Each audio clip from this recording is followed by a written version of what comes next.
Saudara pendengar sekalian, Radio Horor Indonesia segera dimulai.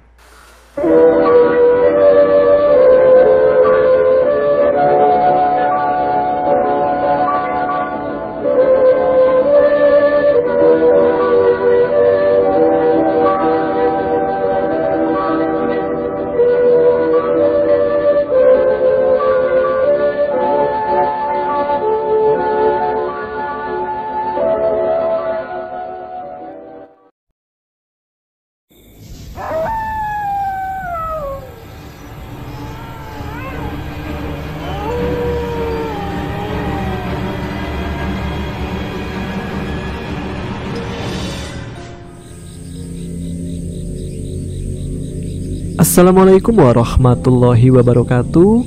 Jumpa lagi dengan saya Tama dalam Ada Apa Gerangan Season 2. Bagaimana kabar kalian? Semoga selalu diberikan kesehatan dan juga rezeki yang cukup. Episode pertama di tahun 2025 kita awali dengan segmen Radio Horor Indonesia yang hadir setiap malam Jumat, di mana di sini saya akan membacakan beberapa cerita-cerita horor untuk teman-teman Ada Apa Gerangan. Dan episode Radio Horor Indonesia pada malam hari ini, saya akan membacakan beberapa cerita-cerita pengalaman mistis mengenai pendakian gunung yang ada di Indonesia. Kenapa pendakian gunung lagi? Ya, karena mungkin saya lagi kangen kali ya untuk mendaki gunung, walaupun saat ini mungkin belum bisa dulu. Jadi kita obati kangen dengan mendengarkan cerita-cerita horor tentang pendakian gunung.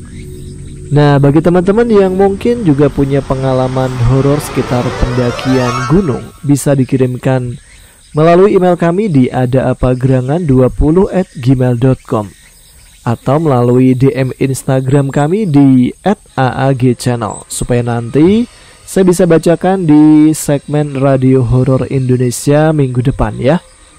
Baiklah, kita langsung saja menuju ke cerita yang pertama untuk episode kali ini.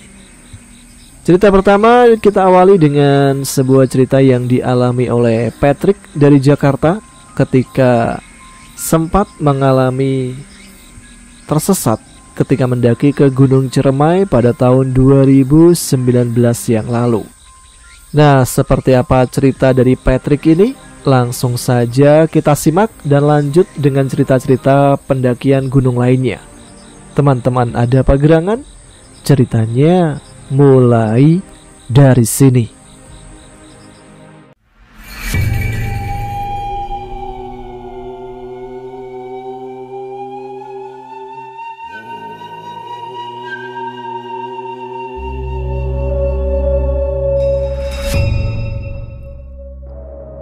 Hari itu aku dan sepupuku yang bernama Alvin berencana untuk mendaki Gunung Ciremai untuk pertama kalinya setelah sebelumnya kami mendaki Gunung Salak dan Gunung Sumbing. Kebetulan kami mempunyai teman orang Kuningan, Irma namanya. Kami bertemu Irma di sebuah konser musik underground di daerah Bekasi. Setelah pergi ke warnet untuk mencari info mengenai Gunung Ciremai, maklumlah HP kami dulu masih merek Asia. Berangkatlah kami dari Jakarta menuju Kuningan yang sebelumnya sudah mengontak Irma dan dia setuju untuk menemani kami mendaki. Singkat ceritanya, sampailah kami di terminal Kuningan sekitar jam 5 sore. Irma sudah menunggu kedatangan kami bersama temannya yang bernama Hendra. Lalu langsung menuju rumah Irma yang ternyata tepat berada di kaki Gunung Ciremai. Tapi lucunya, meskipun tinggal di kaki Gunung Ciremai, Irma dan Hendra sama sekali belum pernah mendaki Gunung Ciremai. Mungkin karena mereka bukan pendaki seperti kami ya. Setelah puas ngobrol panjang lebar, kami memutuskan untuk mulai pendakian tanpa pamit kepada Ibu Irma. Karena Ibu Irma pergi ke masjid dan katanya Irma sudah biasa pergi tanpa berpamitan. Kami menuju pos perizinan terdekat. Tapi Hendra menyarankan kami untuk tidak perlu ke pos perizinan dengan alasan dia orang kampung sini. Aku dan Alvin pun akhirnya menurut saja. Aku lalu mengeluarkan kompas sebagai patokan arah yang menunjukkan puncak ada di arah timur. Perjalanan pun dimulai.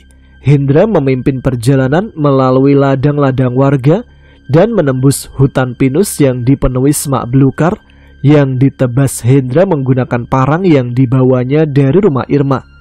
Dan ternyata langsung tembus ke jalur utama via Palutungan, tepatnya sebelum pos 3 Panggoyangan Badak. Terus mendaki hingga pos 4. Setelah menemukan lahan datar, kami memutuskan membuka tenda di sekitar pos 4. Setelah ngopi dan makan cemilan, kami memutuskan tidur, tapi karena tenda yang kami bawa hanya cukup untuk 2 orang, akhirnya aku dan Hendra memutuskan untuk tidur di depan tenda. Tapi sialnya, malam itu ternyata mataku tidak juga terpejam. Kulihat jam di tanganku menunjukkan pukul 12:30 malam. Aku memutuskan untuk duduk dan menyalakan sebatang rokok. Kulihat Hendra yang sudah masuk ke alam mimpi dengan dengkurannya yang kencang. Tiba-tiba ada suara seperti orang yang berjalan dari semak-semak di depanku. Aku yang merinding langsung kusorot senter ke arah semak-semak. Dan terlihat sosok seperti nenek-nenek bungkuk mengenakan kebaya berjalan dengan tongkat menuju ke arahku. Langsung kubuang rokok di tanganku dan masuk ke dalam tenda, membangunkan Alvin untuk bertukar posisi, tapi tidak mengatakan kalau aku baru saja melihat nenek-nenek bungkuk. Singkat cerita, pagi pun tiba. Setelah sarapan, kami melanjutkan perjalanan menuju puncak, tapi tidak ada satupun pendaki yang kami temui di sepanjang perjalanan hingga puncak. Mungkin memang karena waktu itu hari kerja ya. Akhirnya sekitar 6 jam perjalanan, kami tibalah di puncak dan benar saja, tidak ada orang sama sekali. Sekitar setengah jam di puncak, barulah ada satu rombongan dari Bandung yang berjumlah 6 orang yang gabung bersama kami, lalu berkenalan. Di tengah obrolan, aku bertanya keberadaan bunga Edelweiss di gunung ini. Dan setelah dijelaskan, kami pun bergegas pergi menuju ladang Edelweiss sekalian turun. Hingga sampailah kami di ladang Edelweiss. Irma dan Hendra ternyata baru pertama kali melihat bunga tersebut. Aku dan Hendra pun dengan sotai menjelaskan tentang bunga Edelweiss dan segala mitos-mitosnya. Singkatnya, setelah puas berada di ladang Edelweiss, kami kembali melanjutkan perjalanan untuk turun. Waktu itu sekitar pukul 3 sore.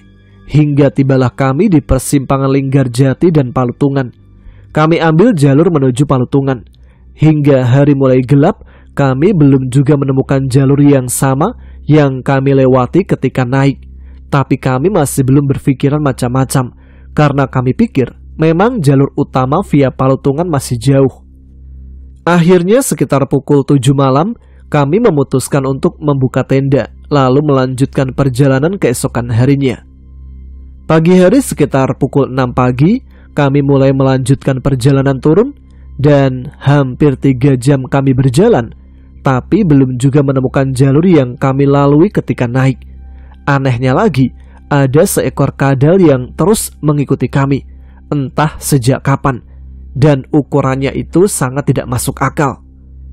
Aku mulai cemas saat itu, dan yakin bahwa kami tersesat karena jalur yang kami lewati terputus. Hanya ada semak belukar setinggi 1 meteran di depan kami. Kami pun berhenti dan berunding, apakah akan dilanjutkan terus turun atau kembali ke puncak. Dan akhirnya diputuskan kami semua kembali ke arah puncak.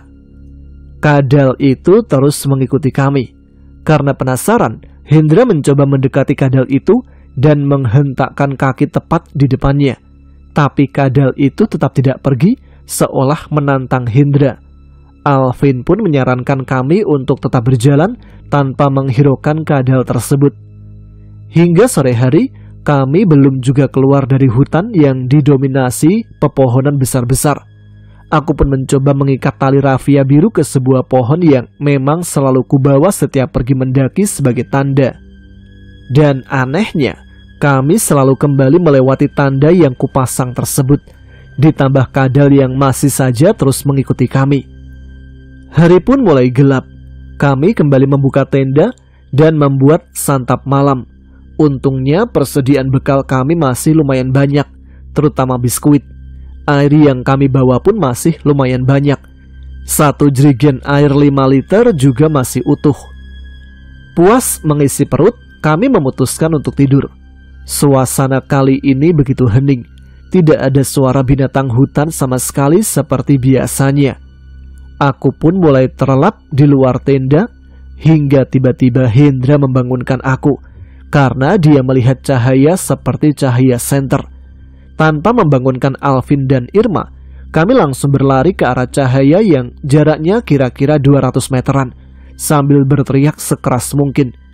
Sepertinya mereka tidak mendengar teriakan kami dan terus saja berjalan. Tapi kami terus berlari ke arah sumber cahaya. Terbersit sedikit harapan dalam hati untuk keluar dari hutan ini. Bukannya pertolongan yang kami dapat, Hendra malah terperosok jatuh ke dalam lubang yang sedalam kurang lebih 4 meter. Lebih mengejutkan lagi, ternyata sekitar 10 meter dari lubang tersebut adalah jurang yang entah berapa puluh meter dalamnya. Dengan kata lain, cahaya panjang mirip sorotan senter itu bukan berasal dari manusia, karena melayang melewati jurang. Jika saja Hendra tidak terperosok ke dalam lubang, mungkin kami berdua sudah masuk ke dalam jurang. Aku segera kembali menuju lubang di mana Hendra, lalu kusorot Hendra dengan senter di tanganku. Untungnya dia tidak mengalami cedera serius. Kusuruh dia menunggu sebentar, lalu aku kembali ke tenda untuk membangunkan Alvin dan mengambil tali webbing. Akhirnya Hendra pun bisa kami selamatkan, kami angkat naik. Tapi sayangnya pinggul Hendra robek sekitar 5 cm. Aku dan Alvin segera merangkul Hendra menuju tenda dan segera mengeluarkan kotak P3K untuk mengobati luka di pinggul Hendra. Belum kelar mengobati luka Hendra, tiba-tiba saja Irma terbangun dan teriak-teriak histeris dengan mata yang melotot. Tapi suaranya terdengar seperti suara nenek-nenek dengan bahasa Kuningan yang menurut Hendra dia bilang, "Mau apa kalian kesini?" Kami bertiga minta maaf dan meminta agar nenek itu keluar dari tubuh Irma. Tapi Irma tetap saja berteriak sambil sesekali tertawa cekikikan. Kami membaca doa yang kami hafal, tapi tidak menunjukkan perubahan apa-apa. Karena kesal, aku menyuruh Alvin dan Hendra untuk memegang Irma dengan erat, dan aku menduduki kedua kaki Irma dan menggigit jempol kakinya. Teriakan Irma perlahan mulai melemah hingga akhirnya benar-benar sadar. Aku pun langsung memberinya minum. Kemudian Irma bercerita bahwa ia bermimpi dibawa oleh nenek-nenek ke suatu tempat di dalam gua. Kami semua mulai panik dan berpikir kami tidak akan bisa keluar dari hutan yang aneh ini. Pukul 2 malam, aku memutuskan untuk sholat tahajud. Jujur sih, sebelumnya sholat wajib pun jarang aku kerjakan. Mereka bertiga pun ikut melaksanakan sholat tahajud dengan wudhu air yang ada di dalam jerigen yang kami bawa. Kami berdoa agar bisa keluar dari hutan ini, dan jikapun kami harus mati, kami sudah pasrah. Suasana menjadi haru ketika tanpa sadar kami berempat meneteskan air mata. Setelah sholat dan bersolawat, kami kembali memutuskan untuk tidur dan melanjutkan perjalanan saat hari sudah terang. Sekitar pukul 8 pagi, kami bertiga bangun kecuali Hendra yang masih tertidur. Saat Alvin menyentuh badan dan kepala Hendra, badannya terasa sangat panas, mungkin karena luka di pinggulnya. Setelah sarapan, kami memulai kembali perjalanan ke atas dengan sangat lambat karena kondisi Hendra cukup mengkhawatirkan. 1 jam berjalan, kami tiba di tanah datar yang cukup luas lalu beristirahat. Alvin berjalan sendiri untuk mencari arah. Setelah setengah jam, ia kembali dan berkata bahwa ia melihat perkampungan di arah utara. Kami pun kembali melanjutkan perjalanan turun ke arah utara. Stok air kami hanya tersisa 2 botol ukuran 600 mili. Sebelum gelap, kami harus sudah sampai di perkampungan yang Alvin lihat. 4 jam sudah kami berjalan, tapi perkampungan yang Alvin lihat di atas sana belum juga ketemu. Sialnya, tanda tali rafia yang aku pasang jauh di bawah kembali kami lewati. Padahal kan kami telah berjalan sangat jauh ke arah puncak dan berjalan berlawanan dari arah yang kami pasang tanda.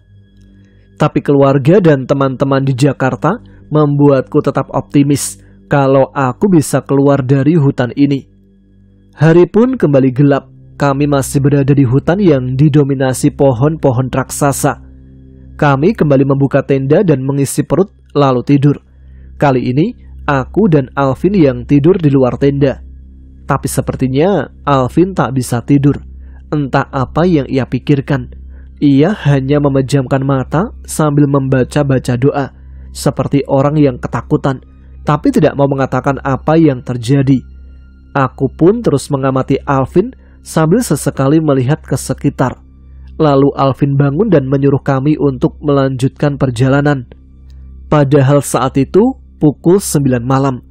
Aku menganjurkan pada Alvin untuk melanjutkan perjalanan ketika terang. Tapi Alvin tetap bersikukuh ingin melanjutkan perjalanan. Akhirnya kami semua menuruti kemauan Alvin karena kami takut Alvin melihat sesuatu yang bisa membahayakan kami. Dengan perasaan yang bingung, kami mengikuti Alvin kembali ke arah atas hingga kembali bertemu dengan tanah datar yang kami temui tadi siang. Anehnya, siang tadi kami berjalan sekitar 7 jam dari tanah datar hingga sampai ke tempat kami membuka tenda. Tapi kali ini hanya butuh waktu sekitar 30 menit kami sampai di tempat itu lagi. Kami terus berjalan dari area tanah datar lalu kembali turun ke dalam hutan. Tapi kali ini Alvin mengambil arah timur menembus kegelapan. Entah apa saja yang telah kami lewati karena sumber cahaya hanya dari senter yang ada di tangan Alvin. Hingga sekitar 2 jam perjalanan kami telah keluar dari hutan dan terlihat jelas lampu-lampu dari rumah warga sekitar dari kejauhan, hingga menemukan ladang-ladang warga. Irma pun mengenali daerah tersebut yang tidak jauh dari desanya. Akhirnya Irma mengambil alih di posisi depan menggantikan Alvin. Dan akhirnya kami sampai di rumah Irma sekitar pukul 1:30 pagi. Kami langsung melakukan sujud syukur di depan rumah Irma. Dan aku bertanya pada Alvin dari mana ia langsung tahu jalan pulang. Alvin pun bercerita, di saat kami memutuskan untuk tidur, seorang kakek-kakek datang menghampiri dan mengatakan jika kami ingin keluar dari hutan itu, kami harus segera mengikutinya. Dan kami pun mulai bercerita tentang apa saja yang kami alami selama di Gunung Ciremai. Ternyata sejak awal pendakian, saat memasuki kawasan hutan pinus, Alvin memang sudah merasa diikuti oleh nenek-nenek. Berbeda dengan Irma yang merasa sering melihat sosok hitam berbadan besar dengan mata merah saat tersesat di dalam hutan. Hanya Hendra yang mengaku tidak melihat apa-apa. Tapi kami tidak percaya karena ia terlihat seperti menutupi sesuatu. Akhirnya Irma masuk membangunkan ibunya yang sedang tertidur. Lalu langsung memeluk ibunya dengan erat dan menceritakan bahwa kami baru saja tersesat di Gunung Ciremai. Ibu Irma pun langsung mencaci maki kami semua. Dia bilang bahwa warga kampungnya tidak ada yang berani mendaki Gunung Ciremai kecuali untuk mencari ilmu-ilmu tertentu. Kami bersyukur karena masih bisa kembali dengan selamat dan tidak akan ceroboh lagi mendaki gunung secara ilegal.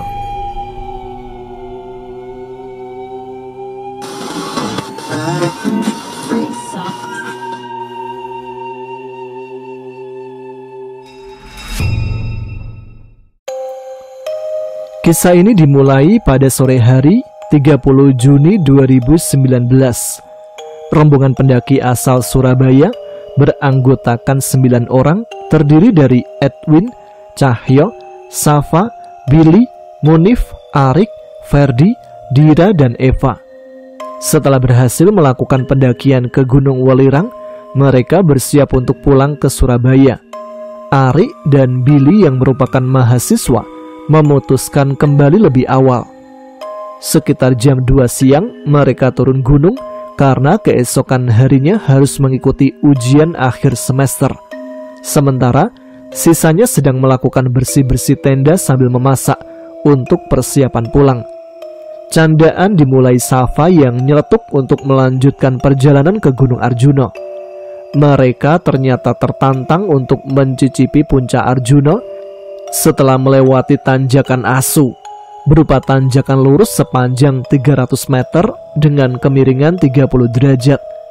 Namun, Cahyo, Dira, dan Eva memutuskan untuk turun saja, tidak mengikuti rekannya dengan alasan ada kesibukan lain. Jadi saat itu tinggal Edwin, Ferdi, Safa, dan Munif yang bersepakat melanjutkan misi untuk naik gunung lagi. Sekitar jam 4:30 sore, mereka tancap gas menuju lembah Kidang yang membutuhkan waktu 25 menit perjalanan menembus jalur setapak di dalam hutan.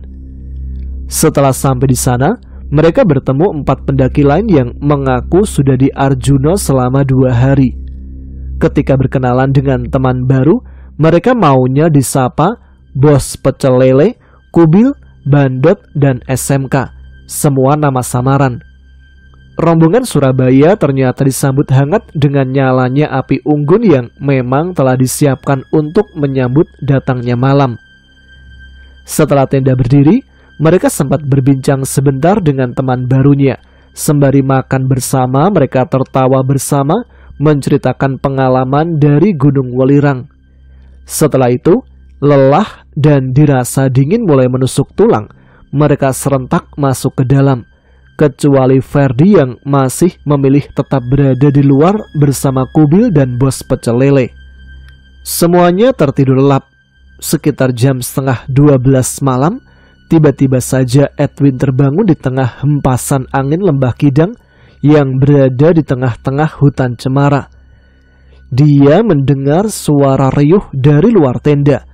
Dia mendengar pula perbincangan Ferdi dengan pendaki lain di luar tenda. Edwin pun memilih menyeduh kopi. Ia memasak air panas bersama Munif sambil menunggu Ferdi masuk ke dalam tenda. Setelah semua masuk, keadaan di luar pun semakin sepi seiring api unggun yang mulai padam. Tidak berapa lama, semua tertidur pulas, tinggal menyisakan Edwin seorang. Padahal saat itu, waktu sudah menunjukkan pukul 12:30 malam. Kopi yang diseruput semakin membuat Edwin sulit terpejam. Ketika suasana sedang tenang, bahkan nyaris hening, tiba-tiba saja Edwin mendengar suara langkah kaki kuda mengelilingi tenda. Sontak hal itu membuatnya dirundung ketakutan. Namun tetap saja, ada naluri ingin tahu untuk melihat apa yang terjadi di luar tenda. Dalam kesaksiannya, Edwin mendengar suara tapak kaki kuda yang menapak tanah, dan suara itu terus berlanjut yang cukup mengganggunya. Tidak ingin menjadi saksi mata sendiri, Edwin mencoba membangunkan Munif yang tengah terlelap di sebelahnya. Munif tidak menggubrisnya. Edwin kian larut dalam kesendirian. Edwin berusaha cuek dengan apa yang terjadi di luar tenda.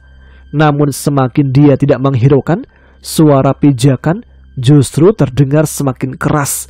Bahkan sesekali terdengar juga suara rintihan wanita dan suara seperti botol yang terinjak.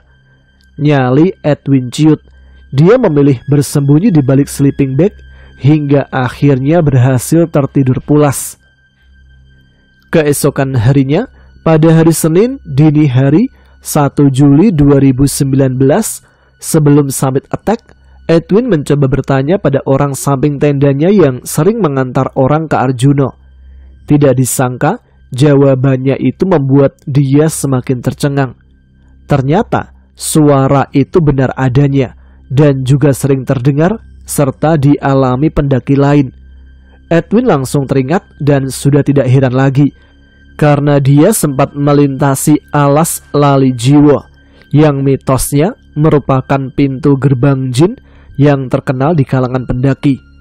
Mereka akhirnya memutuskan tancap gas ke puncak pada jam 4:30 pagi dari lembah Kidang bersama pendaki lain. Medan tanah bebatuan hingga rerumputan telah menunggu di depan sana. Berbekal air dan roti yang enak bila dibalut dengan madu, mereka memulai perjalanan menanjak puncak Arjuno. Medan terus menanjak. Safa sempat terkilir kaki kanannya hingga tertinggal Kubil dan rombongannya sebagai petunjuk jalan. Mereka sempat menunggu Safa hingga dia dapat kembali normal. Beruntung, jalan setelah bukit hanya tinggal lurus untuk tiba di puncak Gunung Arjuno. Pada jam 8:30 pagi, mereka tiba di puncak Ogal-Agil yang memiliki ketinggian 3.339 meter di atas permukaan laut. Tak lama di puncak, mereka sepakat turun pada jam 9 pagi dan tiba di Lembah Kidang pada jam 1 siang. Agak terlambat memang, hal itu dikarenakan sempat membantu pendaki lain yang terjatuh di tengah perjalanan. Sekitar pukul 2 siang, mereka melanjutkan perjalanan untuk turun, karena keesokan harinya teman mereka ada yang bekerja. Tiba di pos 2 Kop-Kopan pada pukul 5 sore, hari pun semakin gelap. Sialnya, tiba-tiba hanya Edwin yang merasakan sedang dikelilingi 2 siluet hitam dan merah hingga mereka sampai bawah. Edwin tak berani menoleh ke atas karena takut membuatnya tak fokus untuk turun karena mulai sering tersandung. Edwin tidak berani menyimpulkan apa yang terjadi saat itu. Hingga hari ini, Edwin pun masih memikirkan hal tersebut dan belum berani bercerita pada teman-temannya mengenai kejadian yang dia alami selama perjalanan ke Arjuno.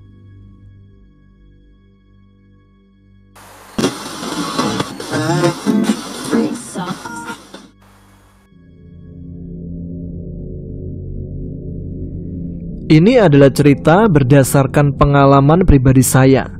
Pengalaman ini saya rasakan pada saat melakukan hiking dan camping di Gunung Burangrang, Bandung Barat.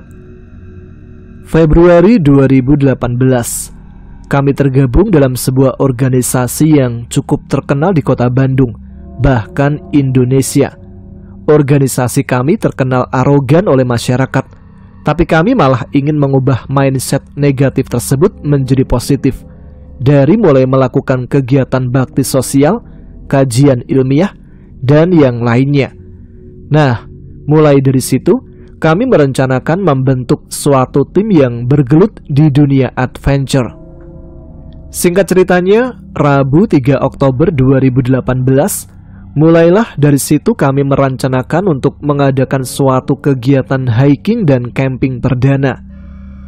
Sebelum hari H menuju kegiatan, kami briefing dulu untuk menentukan rencana lokasi dan waktu. Lokasi yang kami sepakati yaitu Gunung Burangrang dengan ketinggian 2064 mdpl dan waktunya pada hari Sabtu 6 Oktober 2018. Hari Kamis 4 Oktober, tim kami mulai mempersiapkan apa saja yang akan dibawa, mulai dari perlengkapan, logistik, dan yang lainnya. Hari Sabtunya, tibalah saat pendakian. Pukul 8:30, sebelumnya tim menentukan lokasi titik kumpul pertama untuk checkpoint di Alfamart dekat SPN Cisarua, Bandung Barat. Karena tim kami ada juga yang berada di kota Garut. Setelah checkpoint di TKP, kami mulai berbincang sambil menunggu kawan kami yang belum hadir. Setelah semua kumpul, mulailah kami menghitung ada berapa orang yang hadir, karena pada saat briefing masih banyak yang belum pasti. Jumlah total kami ada 11 orang yang melakukan pendakian. Setelah persiapan beres semua, kami melanjutkan perjalanan ke basecamp Burangrang via Lego Haji. Pukul 11 siang, tibalah kami di basecamp Burangrang. Kami melaksanakan pemeriksaan akhir untuk personil dan material untuk kemudian mendata simaksinnya. Pada saat pendakian, kami dibagi menjadi 3 tim.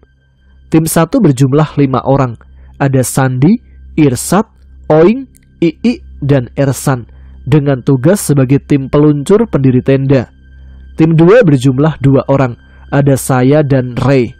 Tim 3 berjumlah 4 orang. Uwok, Uhe, Ucan, dan Ladusing. Pukul 11:30, tim 1 bergerak meluncur mendahului dengan sigap berbekal HT untuk berkomunikasi dengan tim 2 dan tim 3. Sedangkan tim 2 dan tim 3 masih standby dengan jarak waktu 1 jam dengan tim 1. Kami duduk-duduk sambil ngopi menunggu azan zuhur. Pukul 1 siang, tim 2 dan tim 3 mulai melaksanakan pendakian awal dan nanti pada akhirnya berpisah. Cuaca panas menemani langkah kami pada saat mendaki, karena awal mula pendakian belum adanya pohon-pohon rindang, hanya ilalang-ilalang kering di sepanjang jalan menuju pos 1. Debar jantung mulai terasa pada saat awal pendakian, karena langsung disuguhkan dengan tanjakan-tanjakan. Pukul 2 siang, saya dan Ray, yaitu tim 2, berjalan terus meninggalkan tim 3. Sampailah kami di pos 1. Di pos 1 kami minum sedikit dan menghisap 1 batang rokok. Setelah habis, kami melanjutkan berjalan menuju ke pos 2. Di tengah perjalanan menuju pos 2, kami istirahat sejenak sambil menunggu tim 3 di bawah pohon rindang yang teduh, semacam pohon beringin tapi masih kecil, dan pohon itu ada di lereng jurang. Di sela-sela kami ngobrol, kami mulai merasa kehadiran makhluk lain. Bro, ngerasa nggak kamu dari tadi ada yang ngikutin? Kata Ray tiba-tiba. Bentar. Oh iya, ada yang ngikutin pakai baju sniper kayak di PUBG. Maksud saya seperti Bigfoot. Nah itu, santai aja, nggak akan apa-apa. Kata Ray sambil menghunus sangkur yang diberi bacaan doa dan langsung menancapkannya ke tanah. Setelah sangkur menancap di tanah, terdengar sayup-sayup suara wanita tertawa di sebelah bawah jurang tadi. Nah, kedengeran gak? Tadi ada yang ngetawain. Iya wah bahaya nih. Sebentar, saya mau narik yang di rumah buat jaga-jaga. Pada saat itu kami berdua saling konsentrasi, fokus untuk bisa berkomunikasi dengan makhluk yang hadir itu. Bro, tahu nggak ini pohon tempatnya siapa? Ular ya? Cewek? Pakai mahkota? Iya itu, makhluk yang jaga gunung ini. Oh, lanjut aja yuk. Bentar dulu, nunggu kawan yang lain. Saya masih capek. Sebatang berangkat ya, supaya cepat sampai ke atas puncaknya. Dan kami pun menunggu sampai kawan-kawan tim 3 datang. Tidak lama kemudian, tim 3 datang dengan lesunya, dan mereka pun ikut istirahat. Pukul 3 lebih 15 menit, kami melanjutkan perjalanan menuju pos selanjutnya bersama tim 3. Dan keganjilan pun kembali terjadi di perjalanan. Saya berada di paling belakang dan kelima teman kami di depan. Jarak 20 meteran. Setiap saya berhenti di pohon yang tumbang, saya melihat batu bulat berwarna merah menyala, seperti batu aki merah delima. Tidak saya ambil, karena saya berprinsip itu bukan hak saya dan saya tidak mau ambil resiko. Kemudian saya melanjutkan lagi perjalanan, dan kembali lagi terjadi kehadiran batu merah delima itu pas saya berhenti di pohon yang tumbang. Mungkin karena mendengar saya komat kamit sendiri membaca mantra, Uhe bertanya, "Mang, ngapain ngobrol sendiri? Jadi agak parno Om Agus ngomong sendiri sama pohon." Sambil melihat ke arah saya yang sedang memperhatikan batu merah delima itu. "Udah cepat maju, biasa ini ada harta karun. Awas ya, kamu jangan main embat apa aja yang bukan haknya." Tidak lama berselang, si Uhe langsung lari ke atas, kemudian naik ke atas pohon sambil bergaya ala monyet. Padahal Uhe memiliki cedera kaki, pasang pen akibat kecelakaan. Wah, si Uhe apa-apaan tuh? Kesurupan kayaknya. Bukan si Uhe itu mah. Jangan-jangan jadi monyet. "He, turun he. Kamu pengen parah lagi mungkin ya kakinya," kata si Uwo. Kemudian turunlah si Uhe dari pohon itu seperti orang bingung dan linglung. "Aya naon ya?" kata Uhe yang bengong. "Tuh kan, kata saya juga, si Uhe mah gila. Ayo cepat maju, gak ada apa-apa, cepat, udah sore." Kami pun melanjutkan perjalanan. Pukul 6 lebih 10 menit, azan maghrib terdengar sayup-sayup dari kejauhan. Dan kami pun telah sampai di puncak Di sana ada 4 tenda sudah berdiri. Kami pun siap-siap berkemas untuk makan malam. Pukul 7:30 kami melaksanakan makan malam bersama dengan lauk seadanya. Setelah makan, kami melanjutkan untuk hiburan. Kami menyetel musik keras dari speaker yang dibawa oleh Sandi. Serasa puncak burangrang milik kami sendiri tanpa menghiraukan yang lainnya. Maklumlah, pendakian perdana agak norak. Pukul 9 malam kami melanjutkan hiburan. Ditambah dari kami ada yang membuka botol anggur merah dengan tujuan agar suasana menjadi hangat dan meriah. Pukul 11 malam kami pun selesai dan berencana untuk istirahat. Sebelum istirahat, Ray memanggil saya. "Bro, sini dulu. Ada apa?" Saya diberi pesan dan dimarahi oleh Karuhun yang di sini. Soalnya tempatnya dipakai untuk berisik dan minum-minum. Ya mau gimana lagi? Anak-anaknya pada suka kok. Saya nggak mau tahu ya. Besok harus bersih lagi. Jangan sampai acak-acakan, kata Ray mencoba mengingatkan. Iya gampang. Ayolah tidur. Tapi saya pengen BAB. Di mana ya? Tuh semak-semak. Ah males ah. Mending tidur aja. Kami pun kembali ke tenda masing-masing untuk istirahat. Jam 1:30 malam, di dalam tenda kami bertiga, ada saya, Uwok, dan Ladusing beristirahat. Tapi saya tidak bisa tidur karena mules ingin buang air besar. Kemudian tidak saya hiraukan mules yang melanda. Lalu saya tertidur. Dalam tidur saya bermimpi cukup aneh. Saya melihat di belakang tenda terdapat semacam perkampungan warga. Padahal di belakang tenda hanya ada pohon perdu kecil yang menuju jurang. Dalam mimpi, saya masuk ke perkampungan itu dengan maksud ingin numpang BAB karena masih mules. Mulailah saya berjalan ke rumah itu. Punten. Kebetulan di rumah itu berpenghuni 3 wanita. Mangga, silakan masuk ke dalam. Punten teh, ngiring ka jamban. Mangga Kang, silakan, WC-nya ada di dalam. Yang saya herankan, posisi WC atau klosetnya berada di atas seperti podium dan berada di tengah-tengah ruangan rumah. Iya, makasih teh. Kalau airnya sebelah mana ya? Itu airnya di dalam sumur.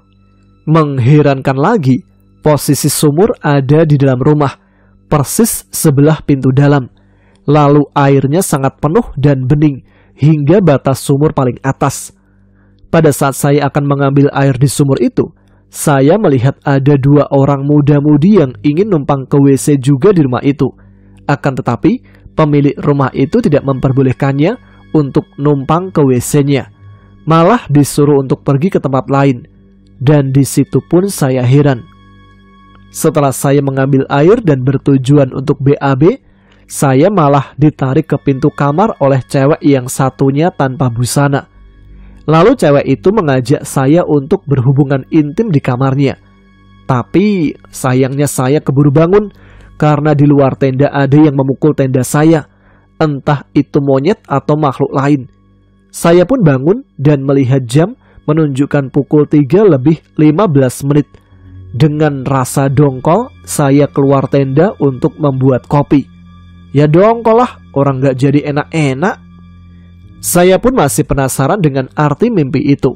Dan akan saya ceritakan pada Ray, teman saya itu. Karena dialah yang paling ngerti situasi sekarang. Pukul 6 pagi, semua teman-teman bangun dan menikmati sunrise. Lalu selfie-selfie. Menunggu yang lainnya sedang menikmati sunrise, saya dan teman yang lain mempersiapkan makan pagi. Setelah makan pagi selesai, kami pun kemas-kemas dan persiapan turun gunung. Pukul 8 pagi, sesuai permintaan Ray semalam, kami membersihkan sampah-sampah sisa makanan dan sisa kemeriahan tadi malam. Saya perintahkan Uhe untuk membuat lubang untuk memendam sampah dan membakarnya. Uhe pun membuat lubang sedalam lengan tangannya. Satu persatu sampah mulai dimasukkan ke lubang dan akan dibakar. Kejadian ganjil terasa kembali. Sampah yang sudah dimasukkan itu keluar kembali. seperti loncat tidak diterima bumi. Kami semua heran, kok bisa kayak gitu?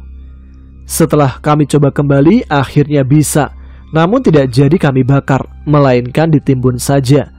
Sisa sampah yang tidak ditimbun dimasukkan ke plastik sampah dan dibawa turun. Pukul 9:30 kami mulai turun gunung. Setelah berdoa, semua turun secara acak, tidak dengan timnya. Bisa dibilang turun masing-masing. Saya turun gunung dengan cara lari kecil karena sudah kebelet ingin buang air besar. Di pertengahan jalur, saya sudah tidak kuat menahan ingin buang air besar. Dengan terpaksa, saya keluar jalur sebelah kiri sejauh 50 meteran dan bersiap untuk buang air besar tanpa izin atau permisi. Sebelum BAB, saya memperhatikan daerahnya dulu. Saat saya jongkok, tiba-tiba di sebelah kiri saya ada seekor ular berwarna emas sebesar jari tengah orang dewasa. Ular itu jalan dengan santainya. Saya mencoba mengusirnya, tapi ular itu tetap saja dengan santai mendekati saya. Tanpa panjang lebar berpikir, saya langsung kembali ke jalur turun dan tidak jadi BAB lagi. Saat saya melanjutkan perjalanan turun, mules datang lagi. Saya memutuskan untuk keluar jalur ke sebelah kanan sejauh 50 meter lagi. Saya minta izin agar tidak ada yang mengganggu. Setelah semuanya beres, saya langsung ambil sikap BAB dan sampai beres. Setelah saya beres, saya menimbunnya dengan daun. Pukul 10:30, saya tiba di base camp Burangrang urutan keempat dan teman yang lain 7 orang masih ada di atas. Saya istirahat dengan hemok sambil menunggu teman yang lain tiba. Pukul 11 siang, semua tiba di base camp dan melanjutkan untuk kembali ke rumah masing-masing. Setelah semua telah kembali, saya menceritakan kepada ibunya Uwak mengenai hal gaib bahwa saya bermimpi aneh pada saat mendaki ke Burangrang. Dan beliau mengatakan bahwa saat ini saya didampingi oleh sosok gaib Ratu Ular penguasa pegunungan Burangrang. Dia tidak mengganggu, dia hanya suka dan ingin ikut bersama saya. Batu merah delima yang selalu saya lihat di tumbangan pohon-pohon itu merupakan pusaka yang ada di Gunung Burangrang.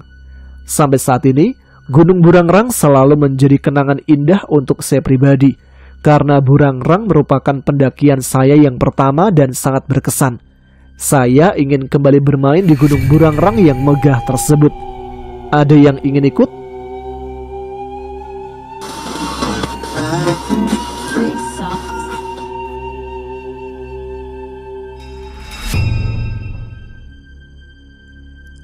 Gunung Semeru. Di gunung inilah salah satu kejadian mistis yang pernah aku dan teman-temanku alami. Dan Watu Rejeng salah satu jalur yang hingga saat ini bisa dibilang membuatku trauma setiap kali jalan melaluinya untuk mendaki Semeru ataupun menuju Ranukumbolo.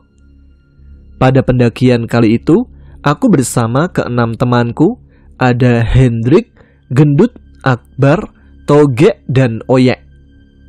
Malam hari sebelum pendakian, kami berenam berkumpul di rumah Hendrik sambil mempersiapkan peralatan, logistik, dan packing-packing. Rencananya, kita berangkat besok pagi menggunakan 3 motor ke Ranupani. Hari pertama, kami berangkat ke Ranupani pada pagi hari dan sampai di base camp serta Singmaksi pada siang hari. Perjalanan yang lama menuju base camp karena memang dalam perjalanan Toge dan Akbar sempat mengalami kecelakaan. Untungnya mereka berdua dalam kondisi baik-baik saja. Di Ranupani, setelah Singmaksi selesai, kita langsung mempersiapkan pendakian, termasuk mengecek kembali kondisi 2 teman kami yang habis kecelakaan untuk memastikan mereka bisa lanjut atau turun. Dan akhirnya setelah dipastikan mereka baik-baik saja. Perjalanan ini kita awali dengan berdoa agar kita bisa sampai di rumah dalam kondisi sehat walafiat. Jam 2 siang, kita langsung berjalan dengan lambat menuju ke Ranukumbolo.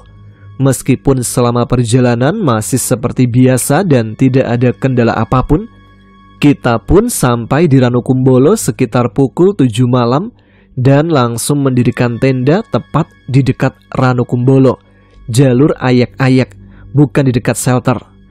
Masak, makan, dan menikmati malam hingga larut salah satu aktivitas malam itu di Ranukumbolo. Hingga akhirnya satu persatu memutuskan untuk tidur agar besok harinya kita bisa melanjutkan perjalanan dengan kondisi fit. Hari kedua, Ranukumbolo menuju Arcopodo melalui jalur lama. Pagi hari seperti biasa, rutinitas memasak, makan, dan prepare ulang. Sekitar pukul 10 pagi, barulah perjalanan menuju puncak dilakukan. Dengan berbagai pertimbangan, kita berencana ngecamp malam itu di Arcopodo, salah satu tempat camp terakhir sebelum puncak. Meskipun nantinya pendakian menuju Arcopodo kala itu bisa dipastikan dengan membawa carrier dan air yang banyak akan terasa sulit. Disinilah mental dan kerja sama tim sangat diperlukan, apalagi gerimis sepanjang perjalanan Kalimati menuju Arcopodo. Di kawasan Jambangan kami terbagi menjadi 2 tim. Aku, Toge, dan Akbar memutuskan berjalan lebih dulu menuju ke Kalimati, sedangkan Hendrik, Gendut, dan Oyek masih istirahat dan menyusul nantinya ke shelter Kalimati.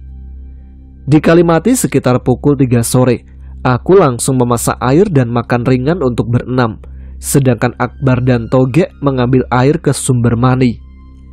Kurang lebih 1,5 jam menunggu, sambil menikmati Mahameru yang tampak jelas dengan secangkir kopi, mereka berlima datang. Aku suruh mereka minum dan makan yang sudah aku persiapkan dari tadi. Setengah jam kemudian, kita melanjutkan lagi perjalanan menuju Arcopodo. Kondisi cuaca yang tiba-tiba gerimis mengakibatkan jalan yang kami lalui menjadi licin. Tanjakan demi tanjakan kami lalui bersama. Hari pun tampak mulai gelap. Dalam perjalanan, Oyek mengalami sedikit gangguan. Kita sepakat membagi tim lagi.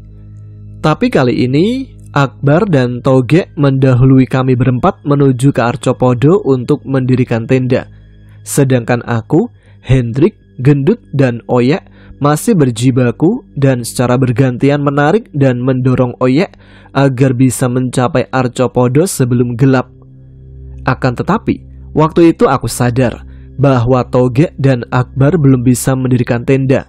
Langsung aja kami berempat memutuskan kalau aku menyusul teman-teman yang di depan. Sesampainya di Arcopodo, langit sudah gelap dan masih dengan kondisi gerimis. Terlebih lagi melihat Toge dan Akbar masih berdebat dengan tenda. Tanpa istirahat, aku meminta Toge untuk membantuku perihal tenda.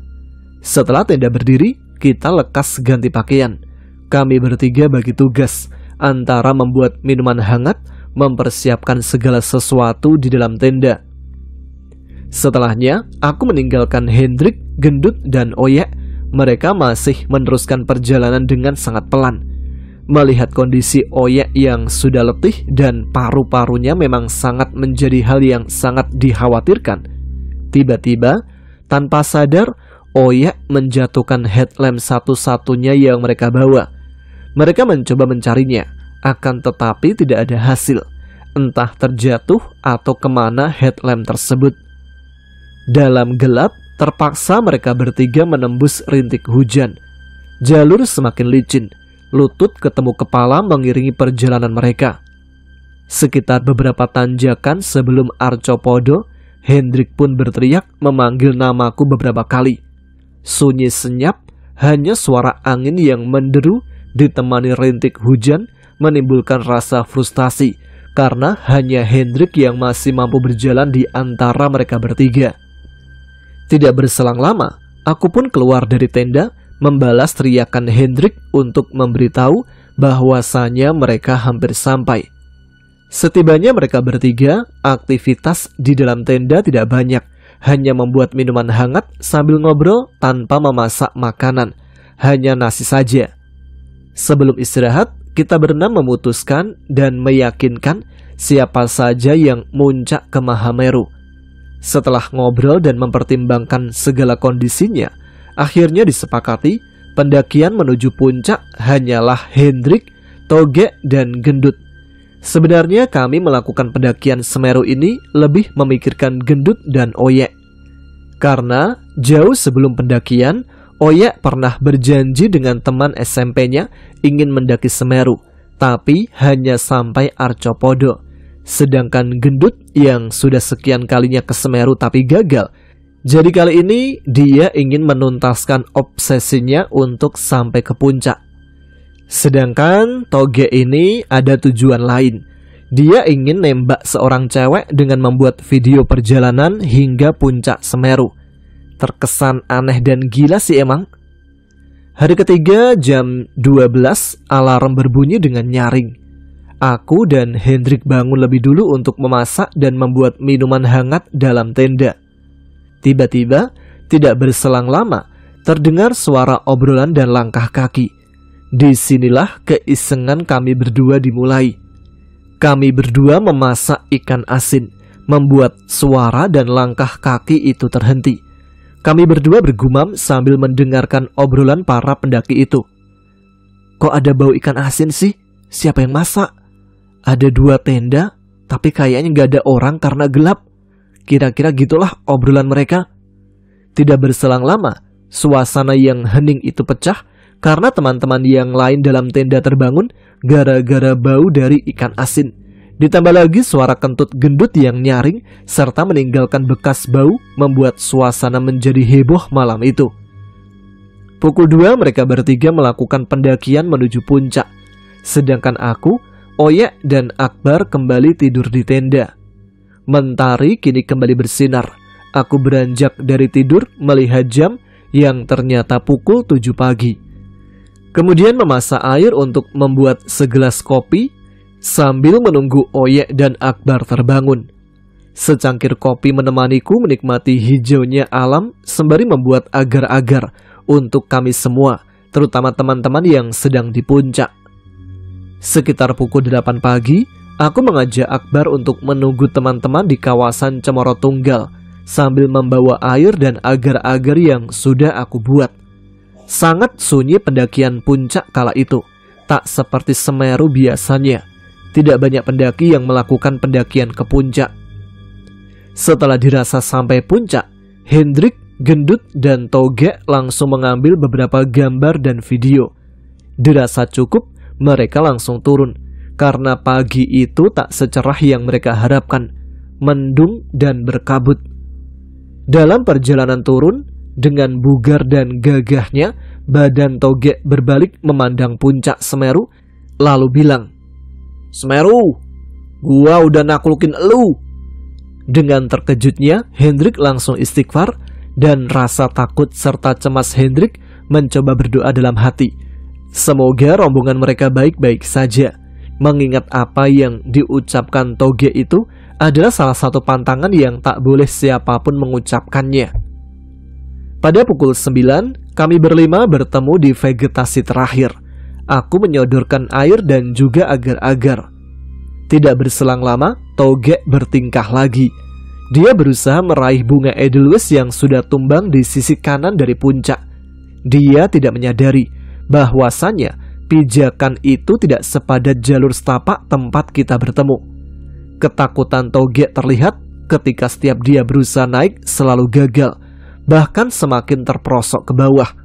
Aku berusaha mencari sebatang pohon yang agak panjang guna mencoba menariknya. Kami berempat berusaha menarik Toge dengan batang itu. Alhasil, dia berhasil selamat.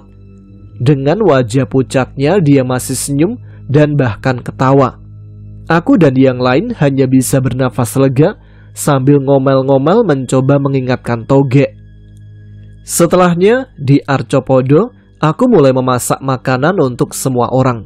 Oyek sedang buang hajat di sudut rerumputan, sedangkan Akbar masih bermalas-malasan di dalam tenda. Sambil membuat sup, aku melihat bertiga sepertinya ada masalah.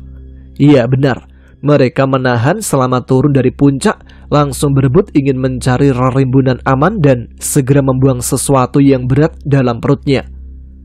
Tidak berselang lama, tiba-tiba Toge bilang tidak enak badan.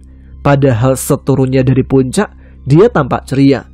Dia langsung mencoba tidur dan memakai jaketnya. Pukul 11 setelah memasak, makan, istirahat, dan juga memastikan kesehatan Toge, kami langsung berkemas serta melanjutkan perjalanan pulang ke kota Malang. Kami semua ingin langsung mencapai base camp hari itu juga. Perjalanan pulang tidak ada hambatan dan sangat cepat. Bahkan untuk jalan pun aku tertinggal oleh Gendut dan Oyek. Aku heran, bagaimana bisa pukul 1 siang kita semua sudah mencapai Tanjakan Cinta. Kami menikmati keindahan danau dari Tanjakan Cinta mungkin sekitar 1 jaman. Sementara di Ranukumbolo pun kami masih santai dan bermalas-malasan. Sampai akhirnya waktu menunjukkan pukul 4 sore. Perjalanan pulang pun kami lakukan kembali. Tapi sebelum itu, aku minta tolong ke Akbar untuk mengambil air sekitar 7 botol besar. Disinilah awal mula ada perasaan cemas. Tapi aku berusaha berpikir positif. Hanya Hendrik yang heran dan sempat bertanya, "Kenapa ambil air sebanyak itu? Bukannya kita turun?" Aku hanya cengar-cengir membiarkan saja karena sudah terlanjur. Kami sempat berhenti agak lama di pos 4, ketemu beberapa pendaki yang baru mau naik. Setelah ngobrol ngalor ngidul, kami lanjut lagi menuju ke base camp. Awal mula jalan santai menuju ke pos 3. Aku melihat ada 3 orang pendaki yang ikut turun juga. Namun jaraknya agak lumayan jauh, tapi masih sempat terlihat beberapa kali olehku. Headlamp yang kami bawa hanya ada 3, sehingga perjalanan malam itu agak sedikit terhambat. Untungnya cuaca malam itu cerah dan sinar rembulan tampak mempesona mengiringi perjalanan kami berenam. Disinilah perjalanan agak terasa mencekam, semenjak aku tiba-tiba jatuh terperosok karena kakiku tersangkut akar pohon. Tapi setelah aku lihat tidak ada satu akar pun di jalur itu. Aku hanya berpikir dalam hati, kenapa akarnya nggak ada? Padahal jelas-jelas kakiku terasa tersangkut sesuatu yang kemungkinan adalah sebuah akar pohon. Kami sempat berhenti sejenak sekitar 5 menit, lalu berjalan lagi. 3 pendaki yang di belakang rombongan kami pun sudah tidak tampak lagi. Semenjak aku terjatuh, kami berjalan tanpa henti meskipun pelan. Hingga akhirnya di bawah pos 3, sebelum jembatan kami bertemu dengan rombongan lain. Awalnya 3 orang pendaki yang hendak naik, terdiri dari 1 cowok dan 2 cewek. Mereka tampak kelelahan dan kehausan. "Mas, punya air? Boleh kita minta? Air kita habis semua. Kita dari Makassar ber-15 dan dari Ranupani sekitar berangkat jam 3 sore. Ranukumbolo masih jauh nggak?" Tanya salah seorang dari mereka yang memang tampak pucat. Seingatku waktu itu sekitar pukul 9 malam. Di situ aku kaget. Kenapa sudah jam segini kita masih jalan sebelum jembatan? Padahal estimasi turun sampai Ranupani itu kisaran jam segini. Wah, gak beres ini. Batinku begitu. Kuberilah 2 botol air yang dibawa Akbar dari Ranukumbolo tadi. Untung tadi sempat bawa air banyak. Kemudian aku ngobrol kecil dengan Hendrik kalau kita harus berhenti di jembatan itu. Setelah kita berpapasan dengan rombongan pendaki dari Makassar, kami pun lanjut turun. Aku sempat melihat ke belakang. 3 pendaki yang turun di belakang kami, kenapa masih belum terlihat ya? Sampai di jembatan kami istirahat dengan sebatang rokok. Setelah itu kami pun lanjut berjalan lagi menuju ke pos 2 Watu Rejang. Disinilah beberapa kali emosi dari kami sempat tidak terkontrol hingga masing-masing dari kami tidak mengucapkan satu kata pun dan hanya jalan tanpa berhenti. Kekhawatiran akan kami beradu pendapat dan bertengkar membuat kami memisahkan diri. Hal yang sangat riskan, terlebih lagi jalan malam dengan hal-hal ganjil. Kami terus berjalan dalam suasana sunyi. Hempasan angin, terangnya sinar bulan membantu kami memecah kegelapan sepanjang jalur. Tiba-tiba Toge meminta berhenti sejenak untuk membetulkan posisi carrier yang dibawanya. Saat dia membungkuk untuk membetulkan posisi carrier, Hendrik yang berada di belakang Toge seketika terkejut. Karena tiba-tiba telah berdiri seorang kakek yang sedang memegang pundak seorang anak kecil dengan wajah yang amat pucat. Saking pucatnya, tidak terpancar suatu kehidupan pada bola matanya. Hendrik hanya diam sambil memandang kakek dan anak kecil itu. Beberapa detik berpaling, tiba-tiba sosok itu lenyap seakan halusinasi sesaat. Hendrik hanya mencoba berpikir rasional. Mungkin dia kecapean setelah muncak dan langsung turun. Sedangkan Toge tidak merasakan hal tersebut karena bisa dilihat dari mukanya yang datar-datar saja. Setelah kejadian sesaat itu, kami melanjutkan perjalanan kembali dan tidak berselang lama, Hendrik yang sedari awal paling belakang sendiri tiba-tiba melihat di depan ada 4 orang wanita muda yang tampak di samping jurang dengan memakai busana terusan ala noni-noni Belanda. Roknya tampak melebar, berdiri berjajar dan mengejek-ngejek kami yang sedang berjalan pelan melewatinya. Tampak 4 sosok itu menyambut kami, seakan-akan 4 sosok wanita itu menjadi penerima tamu di gerbang dimensi lain. Hanya Hendrik seorang yang di sana berjalan benar-benar dalam kondisi takut, shock dengan kondisi 4 sosok wanita tersebut. Noni-noni bergaun berjajar sambil memandangi kami, memberi senyuman lebar dan menyeramkan. Hendrik mencoba menundukkan kepala, tak ingin melihat lebih dekat pada sosok keempat wanita tersebut. Karena setiap kali berusaha memalingkan pandangan, tetap saja senyuman lebar itu tampak menyeramkan. Kalian pasti tahu seberapa lebar jalur antara pos 3 ke pos 2 kan? Lama kami berjalan masih belum tampak pos 2. Seakan-akan kami hanya berputar-putar di tempat yang sama. Hingga akhirnya memutuskan istirahat sejenak tanpa duduk. Hendrik dan Gendut masih berpikir dan memperhatikan beberapa sudut di antara kegelapan. Ternyata memang benar, mereka menyadari bahwa kami semua berjalan melewati jalan yang sama, dan itu beberapa kali. Mereka berdua hanya menunjukkan kode dan berbisik lirih agar tidak ada di antara aku, Toge, Akbar dan Oya yang mendengar. Jalan terasa lama membuat bahu di antara kami semakin berat membawa carrier. Bahu dan kaki mulai terasa sakit dan mencoba berhenti sejenak. Aku pun melihat ke belakang karena aku yang paling depan saat itu untuk mengecek kondisi teman-temanku.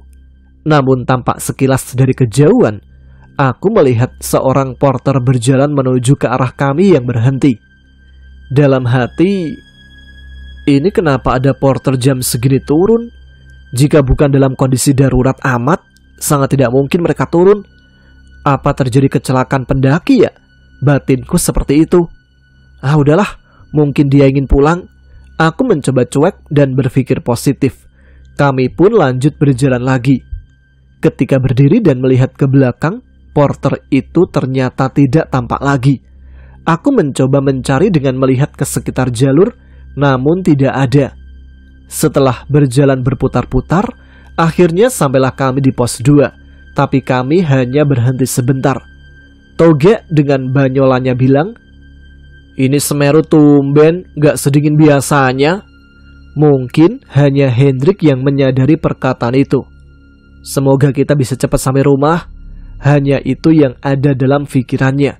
Memikirkan hal-hal yang janggal terus-menerus hanya membuat semakin lemah.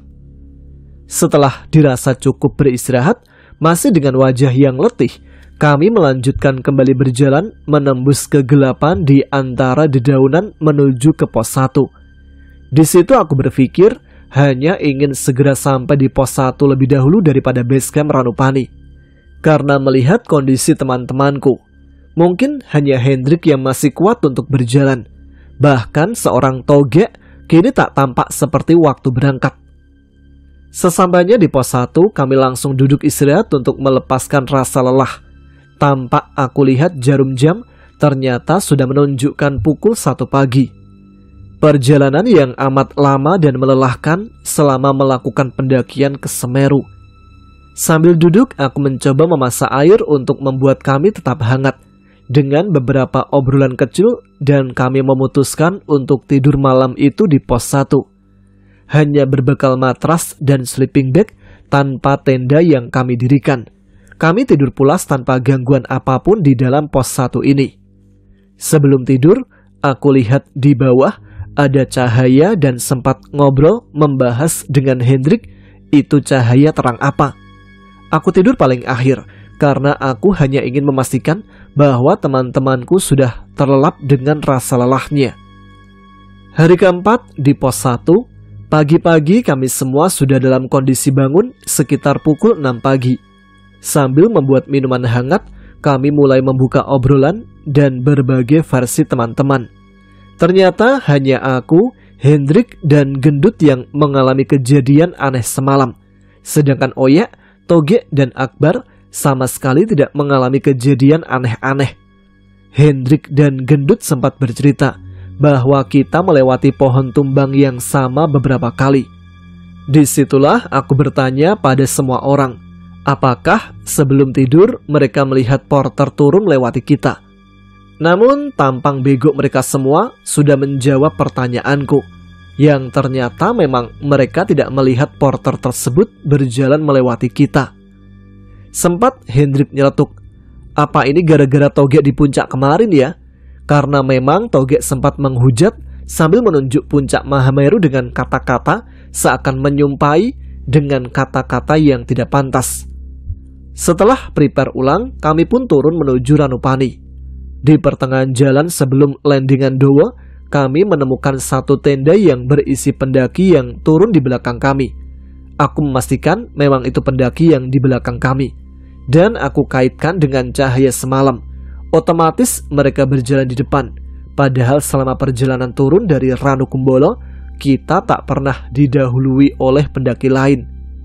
Pesanku mungkin hanya ada satu ya, gunung itu bukan untuk ditaklukkan. Udah, itu aja.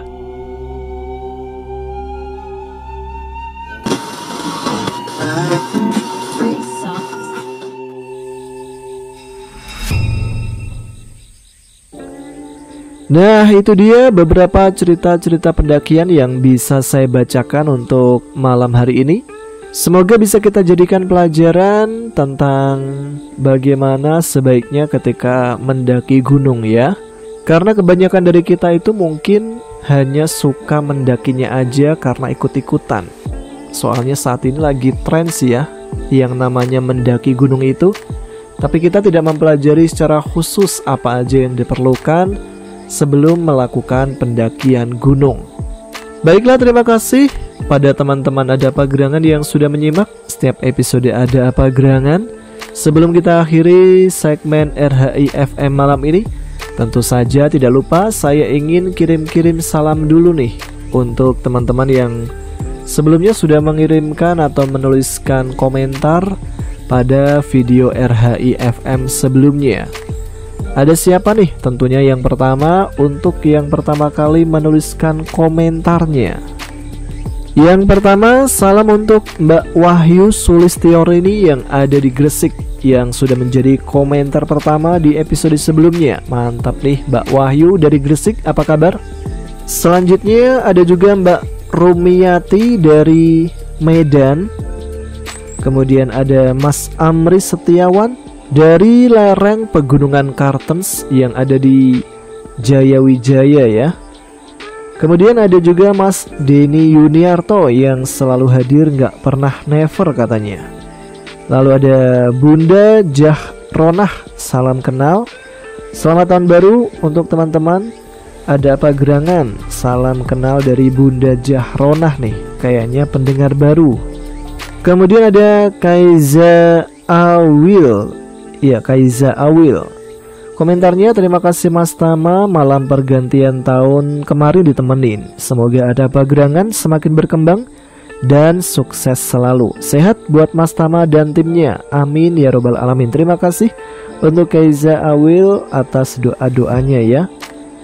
Lalu ada Nurul Arini yang ada di Hong Kong. Kemudian ada Adi Arsa dari Tambun. Ada juga Mbak Elisa Rosyanti yang katanya rindu suara dan cerita-ceritamu. Waduh, susah tidur nih kayaknya kalau nggak mendengarkan cerita-cerita di Ada Apa Gerangan nih. Lalu ada Toto Toto Nocep dari Riau. Selamat malam Mas Toto dari Riau. Kemudian ada Abdurrahman Dede dari Pelabuhan Ratu Sukabumi. Ada juga Mas Agus Sunarto yang ada di Jombang. Salam sehat selalu. Ada Teh Ica Sugiyarti baru nongol lagi nih, yang dari Cimanggis. Kemana aja? Ada juga Mas Kliwir dari Semarang, penggemar RHI FM. Kemudian salam juga buat Sodet 6233. Selamat malam Mas Tama, Cikarang Pusat selalu hadir walaupun tak pernah meninggalkan jejak. Sehat-sehat Mas Tama, amin. Terima kasih Bang Sodet yang ada Cikarang. Tinggalkan komen ya biar saya baca, dan mudah-mudahan inget nih kalau sering-sering meninggalkan komen. Salam lagi buat siapa nih ya? Buat ini aja, Khairul Ambiari Persi. Happy Fantastic New Year Mas Tama dan tim Ada Apa Gerangan Channel serta semuanya. Terima kasih Khairul Ambiari Persi. Happy New Year juga ya buat teman-teman semuanya. Kemudian ada Mbak Triwahyuni nih, yang lama saya nggak lihat di kolom komentar. Sugeng dalu Mbak Yuni. Iya Mbak Yuni yang ada di Sleman. Selamat tahun baru 2025 untuk Mas Tama, juga segenap pendengar setia RHI FM. Semoga rezekinya tambah bagus, kehidupannya lebih baik, dan semakin sukses. Amin, amin ya robbal alamin. Terima kasih Mbak Triwahyuni. Ada siapa lagi? Mas Sustarwanto aja nih dari Pati, Bumi Minatani. Kemarin habis lewat Pati ya, beli ini juga bandeng Juwono, enak tuh. Kemudian ada salam juga buat Mas Eko Bambang Kusdarmanto nih yang ada di Jogja. Lalu salam selanjutnya buat Mbak Tia Rahmawati yang ada di Halim. Kemudian ada Andri Sukmalesmana dari Sidoarjo. Ada Mbak Luciana Dewi dari Singapura. Kemudian ada Nur Aisyah maksudnya, salah sebut. Ada juga Mbak Ai Rahma, bagaimana kabarnya? Ada Ristian Dini dari Bandung. Kemudian ada Mbak Dewi Lestari yang ada di Hong Kong kalau nggak salah ya. Terima kasih yang minggu lalu sudah mengirimkan sawerannya dan ikut cari wangsit. Lalu ada Mas Rizky Widaswara dari Blitar. Ada juga Mas Ragil Prasetyo yang katanya pernah ke Lawu lewat Camoro Kandang. Pas turun katanya merasa tidak lewat jalur yang ketika naik, kayak melintasi beda alam. Dan tiba-tiba sore, padahal baru jam 2 siang, tapi udah seperti maghrib. Nah ini pengalaman seru juga ketika mendaki ya. Walaupun memang hanya sepintas-sepintas, tapi ya namanya di gunung pasti ada aja lah namanya hal-hal seperti itu. Salam selanjutnya buat Mbak Sofi Silviani, sehat dan sukses selalu ya. Ada juga Deni Rahman. Ada juga Mbak Teguh Lisyanti. Kemudian ada Maisaroh Istihazah. Lalu selanjutnya ada Mbak Tina 842. Kemudian salam-salam selanjutnya buat Bunda Kirawis. Ada juga Mas Botak KW. Ada Ibu Intan nih yang lama nggak kelihatan juga. Ada Mbak Istiqomah yang ada di Hong Kong, Mbak Kenica. Kemudian ada Mahyan Taiwan. Kemudian buat Mbak Mitayan, bagaimana kabarnya?